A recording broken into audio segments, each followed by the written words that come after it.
When a 12-year-old showed up at a biker clubhouse and refused to leave, no one expected what he'd say next. 3 days of silence, one devastating loss, and a promise made by a man who could no longer keep it. This is the story of Charlie, and the brotherhood that became his second chance. The sun had just dipped below the horizon when Manny Hooks Delgado first noticed the kid. Friday nights at Devil's Ridge meant noise, bikes, music, brothers swapping stories over beer. But this kid wasn't part of any of that. He sat alone on the curb outside the chain-link gate, backpack beside him, knees pulled up to his chest. Manny figured he'd wander off eventually. Kids sometimes cut through the industrial lot on their way home from school. But an hour later, when Manny stepped outside for a smoke, the boy was still there. Same position, same blank stare fixed on the clubhouse doors. Weird, Manny muttered, flicking ash onto the pavement. By 10 o'clock, the kid hadn't moved. A few of the brothers noticed too. Diesel, the club's enforcer, suggested calling the cops. Could be a runaway, he said, or bait for something worse. But Manny's gut told him different. There was something in the way the boy sat, not fidgeting, not scared, just waiting, like he belonged there even though he clearly didn't. Saturday morning arrived with the desert heat. The kid was still outside. His face was streaked with dust, and his school uniform looked like it hadn't been changed in days. Manny watched from the garage as the boy pulled a water bottle from his bag, took one careful sip, then screwed the cap back on tight. Rationing. "All right, that's enough," Manny said, limping toward the gate. His knee, shattered in a wreck years back, still gave him hell, but he moved with the kind of authority that made people listen. He pushed the gate open. The boy looked up, eyes sharp despite the exhaustion written across his face. "You lost, kid." The boy shook his head slowly. "No, sir." "Then what are you doing here?" The kid's voice came out steady, almost too calm for someone his age. "He said you protect good people." Manny stopped. "Who said that?" "My grandpa." There was no hesitation in the answer, no fear, just certainty. Manny felt something tighten in his chest. He glanced back at the clubhouse, then crouched down, knee screaming in protest so he could meet the boy's eyes. "What's your name?" "Charlie." "Charlie what?" "Charlie Barnes." The name hit Manny like a freight train. Barnes. Harold Barnes. The old trucker who used to run convoys with the Brotherhood back when they were hauling cross-country loads for cash under the table. Harold had been solid, loyal, dependable, the kind of man you'd trust with your life. But Manny hadn't heard from him in months. "Harold's your grandpa?" Charlie nodded. "Where is he?" The boy's jaw tightened. For the first time, his composure cracked. His eyes dropped to his shoes, scuffed sneakers caked in miles of dust. "He's gone." Manny didn't need clarification. The way Charlie said it, flat, final, told him everything. Harold was dead. When? 4 days ago. Manny's mind raced. For days. That meant Charlie had been sitting here for at least 3 of them. Where was his mom? His dad? Why wasn't anyone looking for this kid? "You got anyone else? Family?" Charlie's face hardened. "No one who matters." That answer said more than the boy probably intended. Manny stood, his knee popping audibly, and looked down at Charlie with a mix of pity and respect. This kid had walked here alone and trusted leather-wearing strangers on a dead man's word. "You eat today?" Charlie hesitated. "No, sir." "Come on." Manny pushed the gate wider and gestured toward the clubhouse. Charlie grabbed his backpack and followed without a word. Inside smelled like motor oil, beer, and leather. Walls covered in road signs and decades-old club patches. A few brothers looked up from the poker table as Manny led Charlie toward the kitchen. "Who's the kid?" Diesel asked, cards still in hand. "Harold's grandson." The room went quiet. Every man there knew Harold. They'd ridden with him, drank with him, trusted him. Hearing his name tied to a dust-covered kid sitting outside their gate changed everything. Manny microwaved a plate of leftover chili and set it in front of Charlie at the scarred wooden table. The boy ate slowly, methodically, like he was trying to make it last. No one spoke. They just watched. This polite, exhausted kid who'd walked into their world carrying a ghost's promise. After Charlie finished, Manny pulled up a chair. "You gonna tell me what happened?" Charlie set his spoon down carefully. "Grandpa had a heart attack. I was home, called 911, but..." His voice trailed off. "After the funeral, my mom's boyfriend said I couldn't stay. Said he'd call child services if I didn't leave." "Your mom didn't stop him?" Charlie's expression went cold.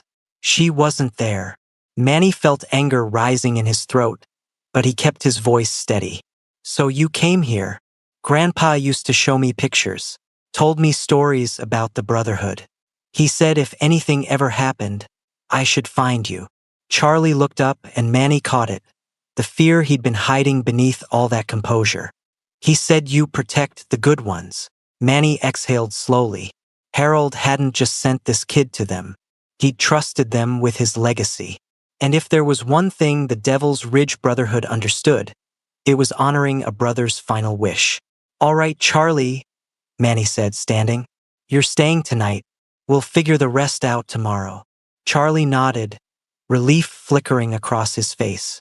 That night, he slept on a cot in the break room, surrounded by the low hum of engines and distant laughter. He wasn't alone anymore.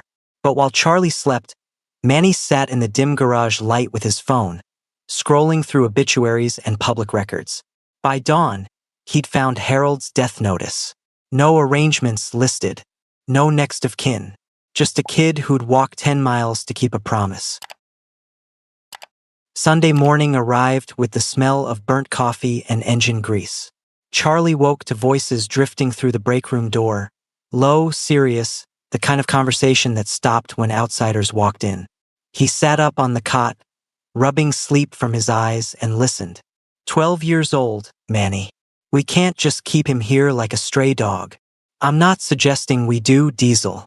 I'm saying we handle this the right way. The right way is calling CPS. Let the system, Manny's voice cut sharp.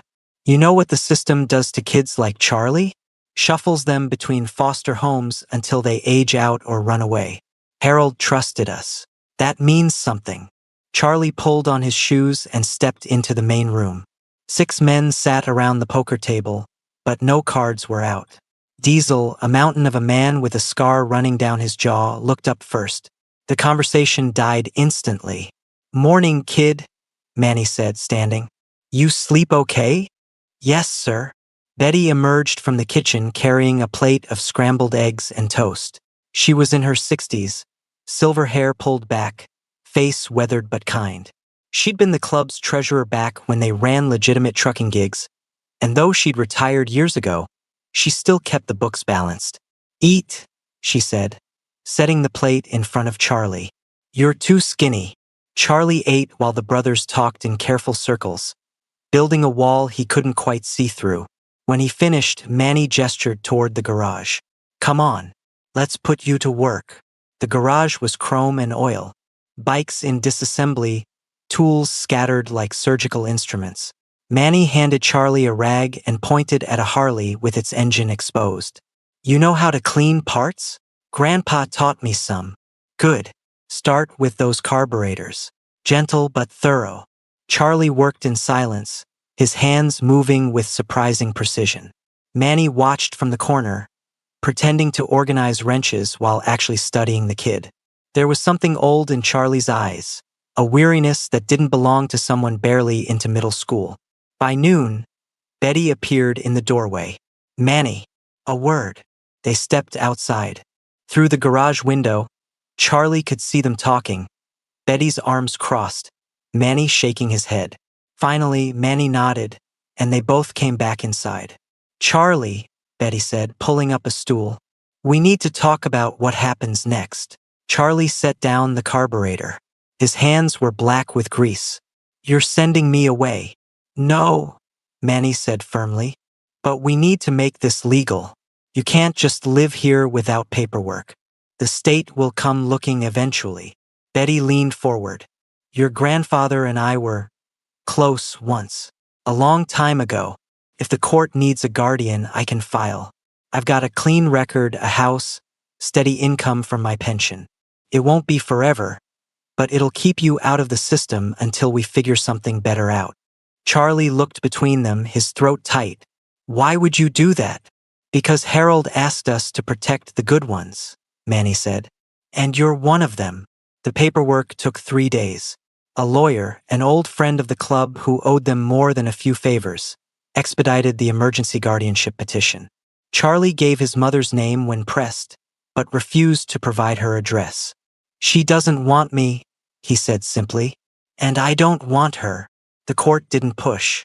With Harold's obituary as evidence and no other relatives stepping forward, Betty was granted temporary custody. Charlie moved into the small bedroom in her house. Clean sheets, a desk, walls painted pale blue. It felt too quiet after the clubhouse. But every afternoon, Betty drove him back to Devil's Ridge. Charlie swept floors, organized parts, and asked endless questions about compression ratios and fuel injectors. The brothers answered patiently, teaching him the language of engines and loyalty in equal measure. 2 weeks passed like that. Routine settled in. Charlie went back to school, 7th grade at Desert View Middle, and came home to Betty's cooking and the clubhouse's organized chaos. He smiled more, slept through the night, started to believe that maybe, just maybe, the worst was over. Then Danielle showed up. It was a Thursday afternoon. Charlie was in the garage, helping Hooks replace a clutch cable, when a rusted sedan screeched into the lot. The driver's door flew open, and a woman stumbled out, thin, jittery, her eyes too wide and movements too sharp. "Where is he?" she screamed. "Where's my son?" Charlie froze. He knew that voice, hadn't heard it in months, but knew it down to his bones. Manny stepped out of the clubhouse, Diesel right behind him. "You need to calm down. Don't tell me to calm down. You stole my kid." "Nobody stole anyone," Manny said evenly. "Charlie came here on his own. Because you brainwashed him. My father brainwashed him." Danielle's words slurred together. She was high, painfully obviously high. "He's my son. Mine. You can't just take him." Charlie stepped into view. Danielle's eyes locked onto him, and for a second, something like recognition flickered across her face. Then it twisted into anger. "Get in the car, Charlie. Now." "No." The word came out quiet but absolute. Danielle staggered forward, and Diesel moved to block her path. Behind her, in the driver's seat, a man sat watching. Early 30s, dead eyes, engine still running. "Robson, I'm your mother," Danielle shouted.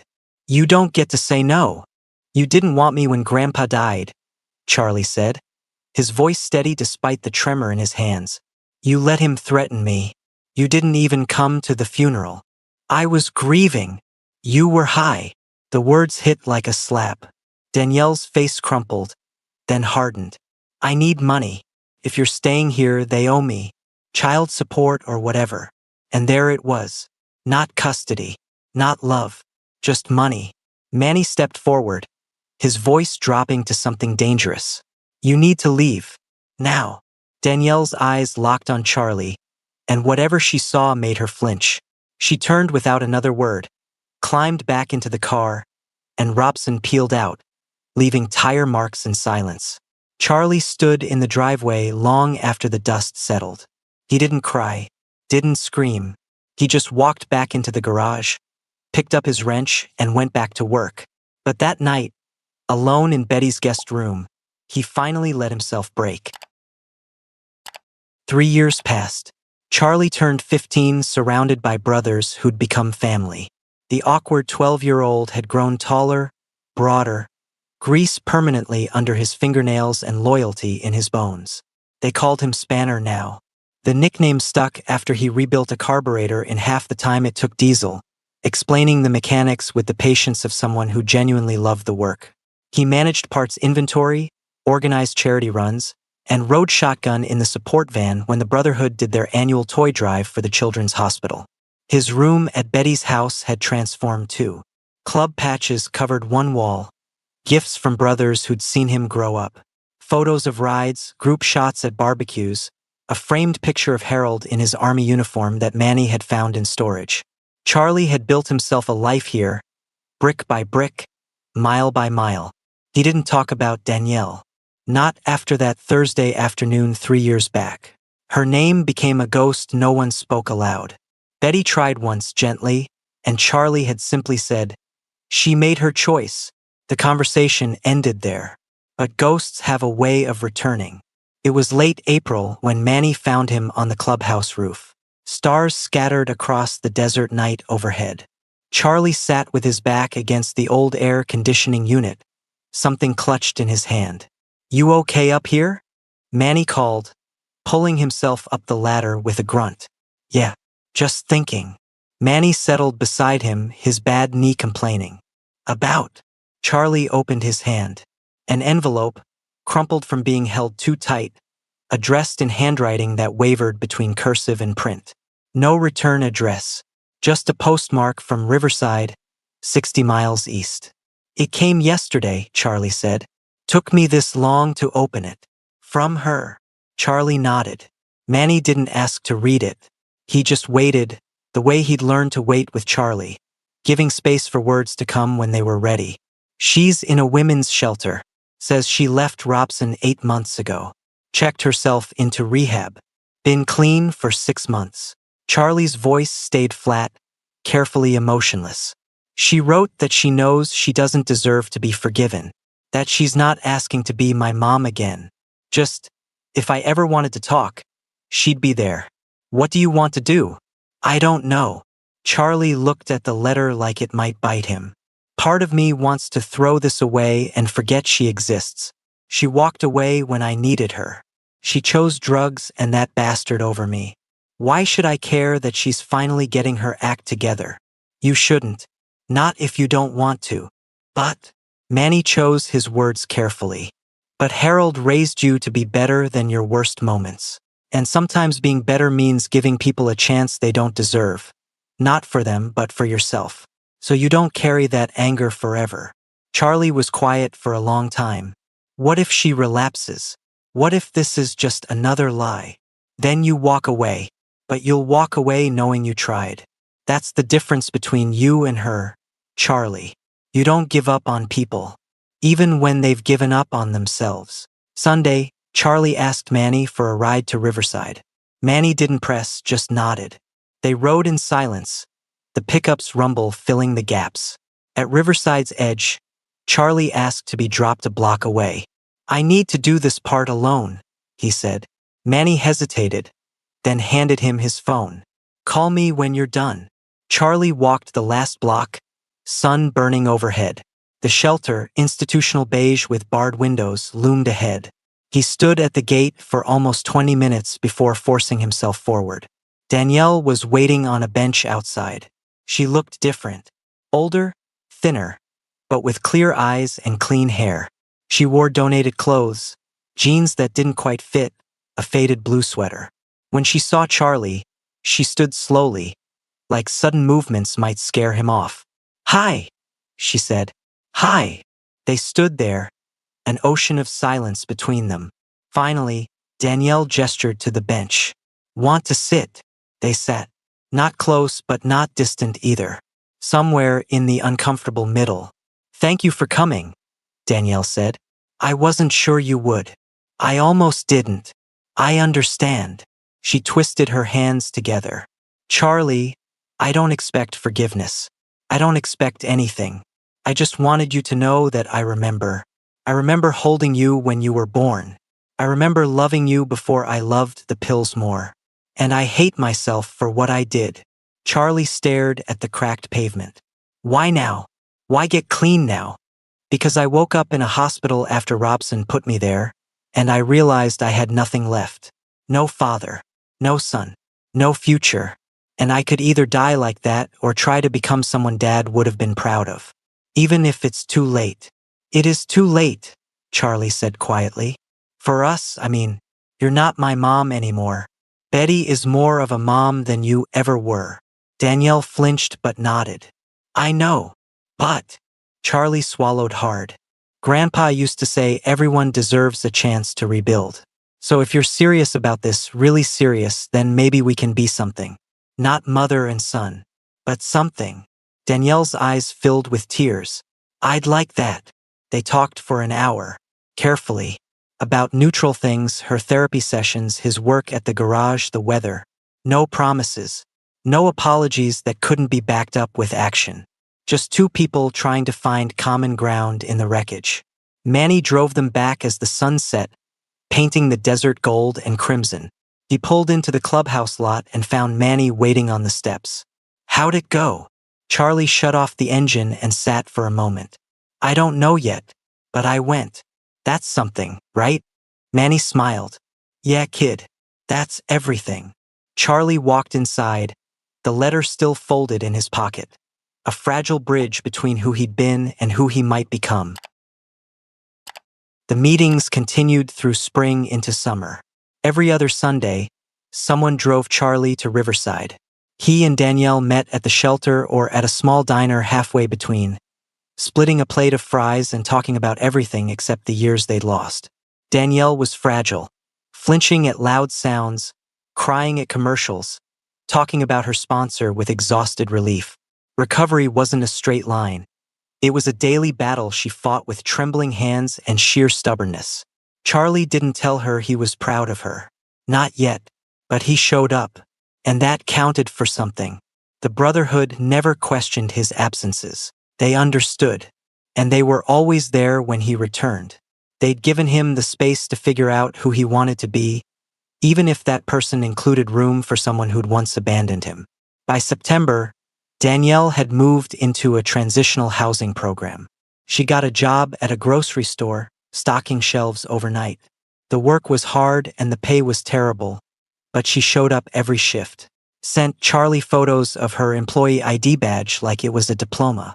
6 months at the same job, she texted. That's a record for me. Charlie stared at the message for a long time before replying, proud of you. Weeks later, she asked if she could meet Betty.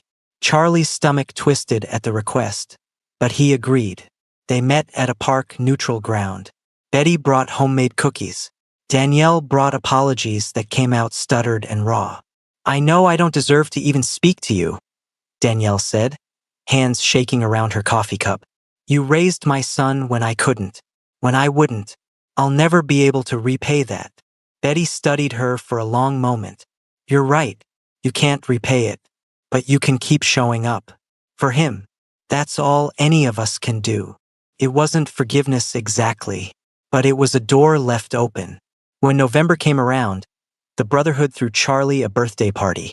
Music, grilled food, and stories about Harold that made him laugh and ache. Manny presented him with a leather cut, club patches stitched across the back, his road name embroidered above his heart. Spanner. You earned this, Manny said, gripping his shoulder. Not because you're Harold's grandson, because you're Charlie, and you're one of us. Charlie pulled on the leather, feeling its weight settle across his shoulders like armor and absolution combined. The brothers cheered. Betty cried. And in the back of the crowd, barely visible in the evening shadows, Danielle stood watching.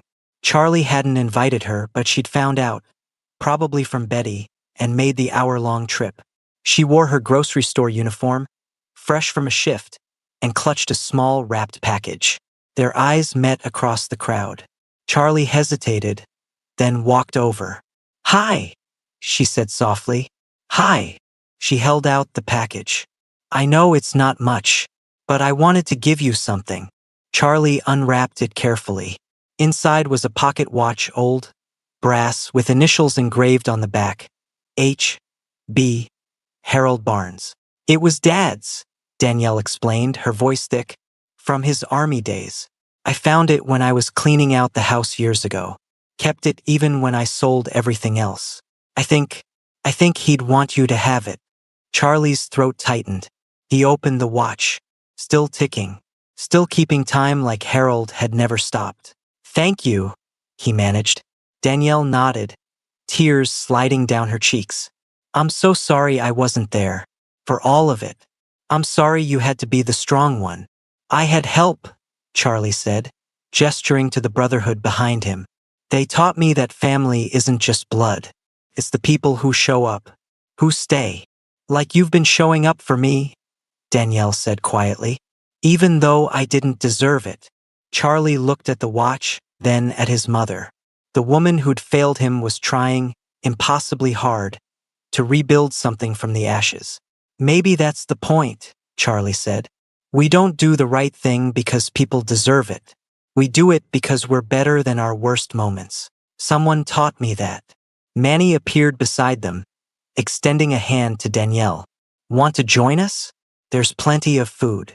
Danielle looked to Charlie, uncertain. He nodded. They walked together to the party.